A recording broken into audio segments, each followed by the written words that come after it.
Hello, students. Welcome to your economics class. I am Mrs. Jenny Shah, and I shall be teaching you all economics this year. So, the story of Palampur is an imaginary village and it will take us to different types of production activities in the village. So, if you look at the production activities that we have in the village, what kind of production can we see? So, you will always tell me the first one is going to be farming. So, like most of the villages, farming is the main activity in Palampur, but farming cannot feed a person enough and farming cannot happen 365 days. So they need some uh, essential, they need some add-on. Okay, they need something to support them. So the other production activities, which are also commonly referred to as non-farming activities, they are like they involve all small manufacturing units, transports, shopkeeping, dairy, etc. Okay, so we are going to be taking a look at both these activities and we will be learning about small or general things of production. Okay. So the aim of production is to produce the goods and services that we want. So, like I had told you all last time, that there are four requirements, there are four factors of production: land, labor, capital, and entrepreneurship.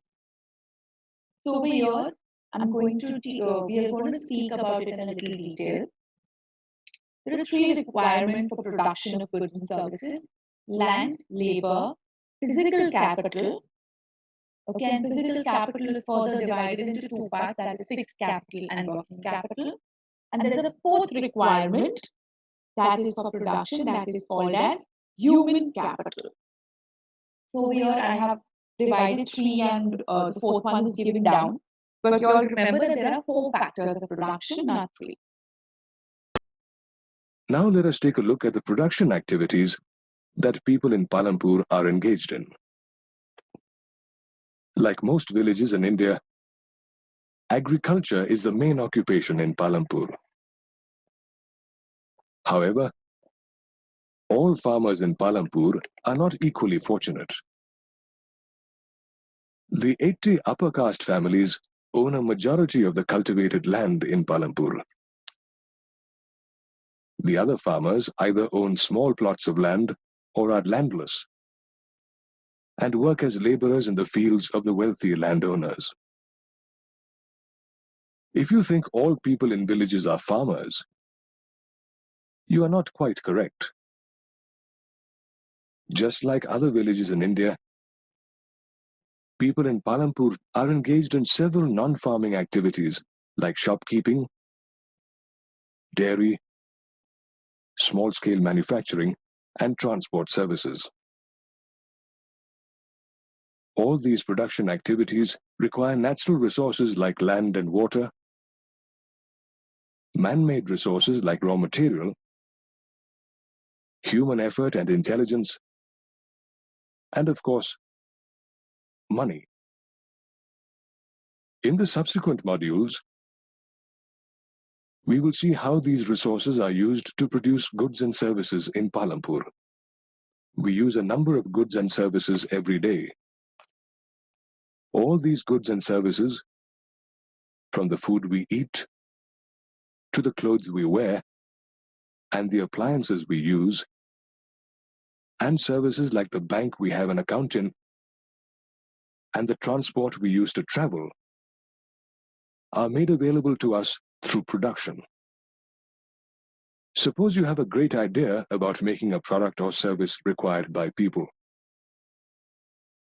Before you can put your idea into action, you will need to consider the factors required for its production. Whether you want to produce a crop, set up an office, or build a factory, you will need some place to do so. Thus, the first requirement for production is land. Land as a production factor also includes other natural resources like water, forests, and minerals found in the Earth's crust. The second requirement for production is labor or workforce. These are the people who do the different tasks involved in production. As is clear from the pictures, some tasks require hard manual labor, while others require higher education and technical skills. A production activity needs certain inputs to produce an output in the form of the desired goods and services. The third requirement for production is the inputs required for the different stages of production. These inputs are called physical capital or simply capital. The most important factor here is the entrepreneur, who is willing to risk his capital to start a production activity. Physical capital includes inputs like machinery and tools, money and raw material required for production. Some inputs like the building of a factory and the tools and machinery installed in it can be repeatedly used for production year after year. They do not get used up in production. Such inputs are called fixed capital. Note that fixed capital can vary from a simple plow used by a farmer to a sophisticated laptop computer. Inputs like raw material and the money used for buying it, paying electricity bills and the wages of workers, etc., get used up in the production activity. These inputs are called working capital and are required every time the production activity takes place.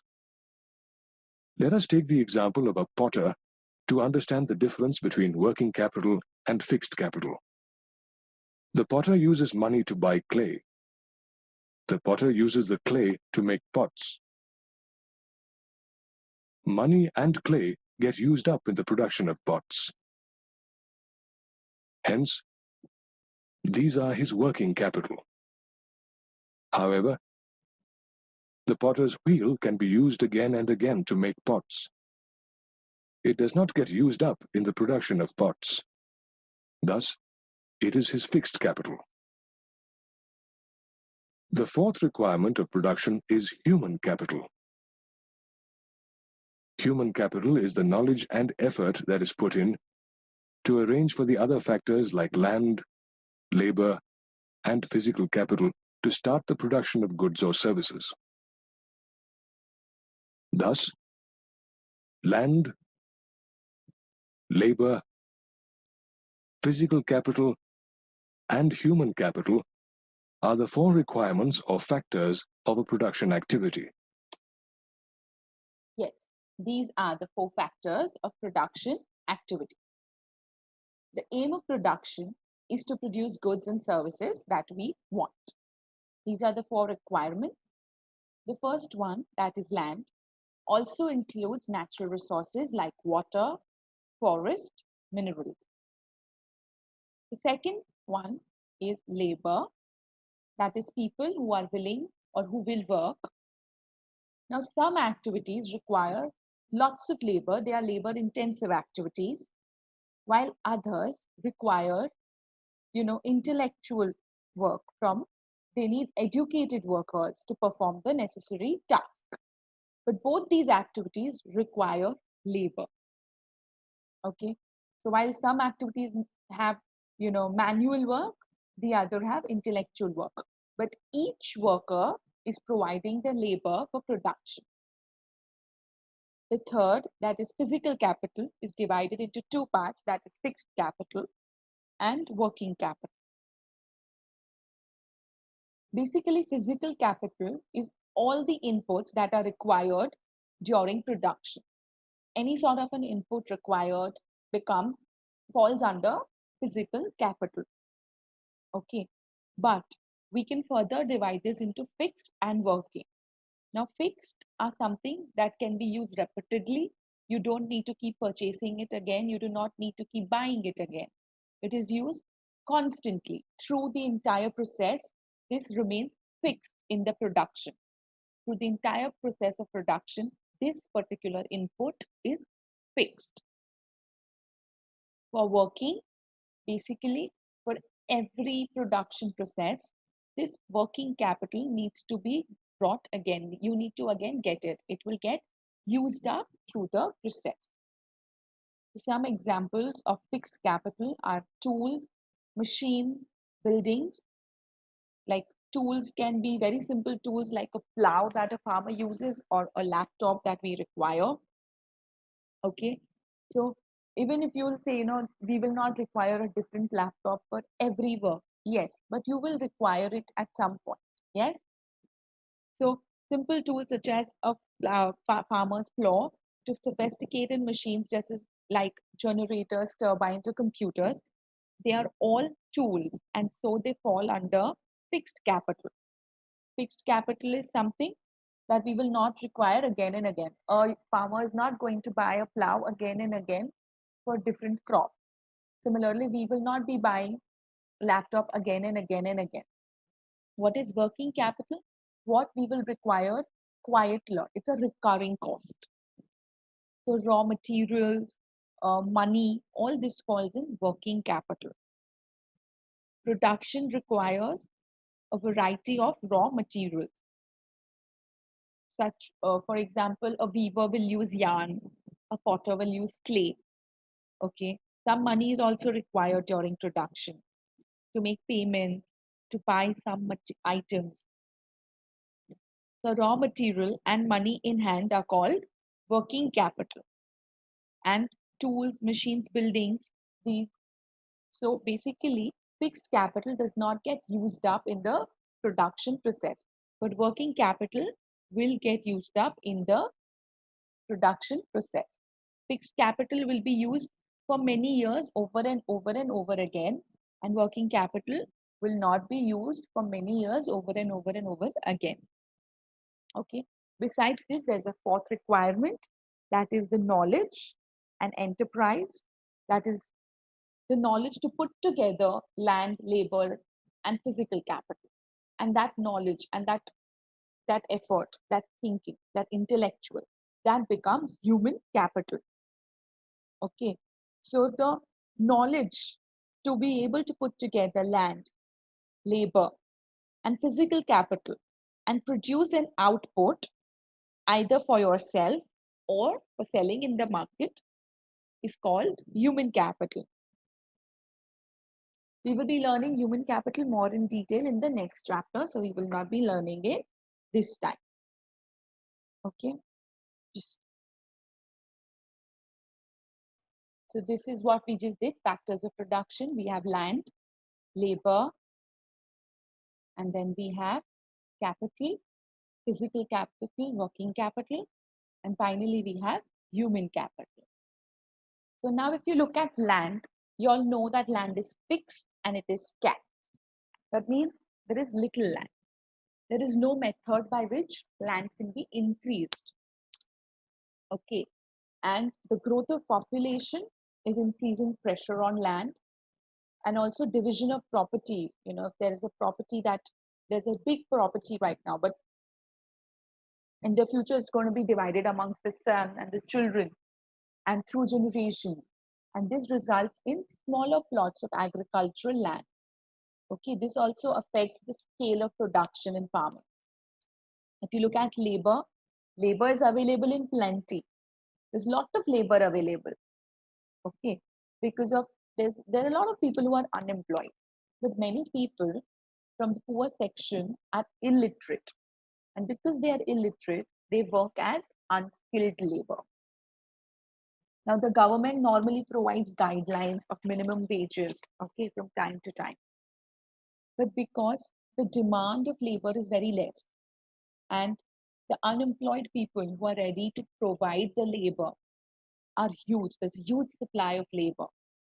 So because of this, there are many cases where the farm workers may not be getting even the minimum wages. So they don't even get the minimum that is, according to the government guideline. We spoke about physical capital, which is divided into fixed capital and working capital. Basically, physical capital is all the inputs that are required during production. Fixed capital are the tools and machines or the inputs that can be used again and again and again over a period of many years. They are fixed. They are fixed in the production process. Example is tools, the farmer's plow and a computer. They all fall under this. We have working capital, that is production requires a variety of raw materials. So all the raw materials that we use, all the money that we use during the production, everything that is used up in the production process falls in working capital. Okay, so any raw materials and money in hand are called working capital. We spoke about human capital, that is the person. We also need knowledge as a person.